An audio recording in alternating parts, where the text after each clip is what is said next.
जय हिंद दोस्तों, आप देख रहे हैं डिफेंस न्यूज़ हिंदी और आज के इस एपिसोड में आप सबका स्वागत है। हाल ही के दिनों में खबर आई है कि सरकार थिएटर कमांड के गठन पे काम कर रही है। तो चलिए जानते हैं क्या है थिएटर कमांड, क्यों ज़रूरत है थिएटर कमांड की। जानिए थिएटर कमांड को लेकर तीनों सेनाओं की राय और कौन से देश में अभी थिएटर कमांड के अंतर्गत सेनाएं काम कर रही है। कारगिल रिव्यू कमेटी और शेकटकर कमेटी ने तीनों सेनाओं में बेहतर तालमेल के लिए चीफ ऑफ डिफेंस स्टाफ और थिएटर कमांड की ज़रूरत की सिफारिश की थी। इसके मद्देनज़र भारत सरकार ने पहले चीफ ऑफ डिफेंस स्टाफ का निर्माण कर थिएटर कमांड के निर्माण की तरफ एक कदम बढ़ाया है। और अभी खबर आ रही है कि भारत सरकार ने थिएटर कमांड का प्राथमिक ढांचा बनाने का काम chief of joint staff general Bipin Rawat को सौंप दिया है। इसके अनुसार 5 थिएटर कमांड बनेंगे। इसमें से चीन और पाकिस्तान के खतरे से निपटने के लिए एक थिएटर कमांड होगा।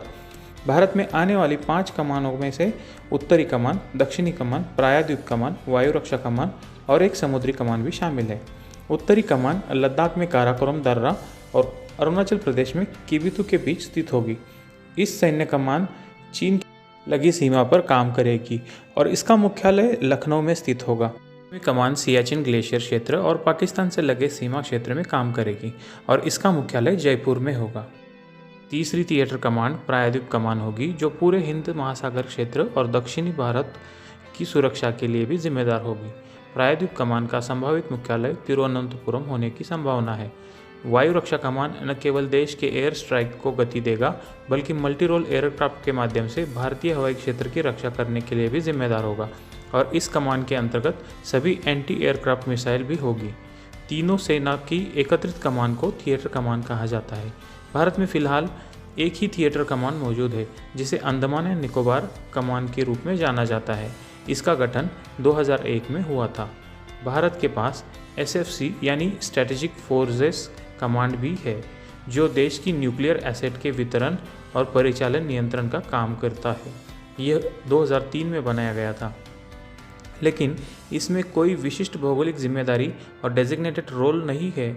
इस वजह से इसे थिएटर कमांड नहीं माना जाता है। थिएटर कमांड में तीनों सेनाओं के रिसोर्स को सीनियर कमांडर अफसर के अंतर्गत रखा जाता है। थिएटर कमांड किसी एक सर्विस के लिए जवाबदेह नहीं होता और अपने ज़रूरत के अनुसार अपने रिसोर्स को प्लानिंग, ट्रेनिंग और युद्धाभ्यास करने के लिए स्वतंत्र होता है, ताकि प्रत्यक्ष युद्ध के दौरान अपने लक्ष्य को पा सके। थिएटर कमांड के लिए लगने वाले लॉजिस्टिक सपोर्ट को भी इस कमांड के अंतर्गत ही रखा जाएगा, ताकि प्रत्यक्ष युद्ध के दौरान सप्लाई का बेहतर तालमेल रखा जा सके। अभी तीनों सेनाएं अपने अपने इंडिविजुअल कमांड के अंतर्गत काम करती है और प्रत्यक्ष युद्ध के दौरान अपने अपने सेना प्रमुखों के आदेश पर काम करती है। इससे तालमेल बिठाने में थोड़ी परेशानी होती है। थिएटर कमांड का इतना महत्व होने पर भी कुछ विशेषज्ञ इसका विरोध करते हुए कारण बताते हैं, जिसमें कहा गया है कि भारत में ऐसा कभी नहीं हुआ है कि अलग अलग कमान होने के बावजूद भी तीनों सेनाओं में तालमेल की कमी देखी गई हो। बढ़े हुए संचार नेटवर्क के साथ आसानी से बात कर सकती है, इसलिए नए संगठन की कोई आवश्यकता नहीं है। थिएटर कमांड के कमांडर का डोमेन ज्ञान उसकी आदेश के तहत अन्य 2 सेना के संबंध में सीमित होने की भी संभावना है, जिससे उन्हें सबसे उपयुक्त तरीके से और उचित समय पर नियोजित करने की क्षमता सीमित हो सकती है। विशेषज्ञों का यह भी मानना है कि भारत भौगोलिक रूप से इतना बड़ा नहीं है कि अलग अलग थिएटर कमांड में विभाजित किया जा सके। और अब जानते हैं कि हमारे तीनों सेनाओं की थिएटर कमांड के बारे में क्या सोच है। इंडियन आर्मी का मानना है कि इस प्रणाली से विशिष्ट सेना दृष्टिकोण से दूर जाके अवेलेबल संसाधनों का उचित इस्तेमाल किया जा सकता है। दूसरी ओर वायुसेना को लगता है कि उसके पास अलग अलग थिएटर कमांडरों को समर्पित करने के लिए एक पर्याप्त संसाधन नहीं है, जिसमें fighter squadron, mid air refueller और AWACS शामिल है।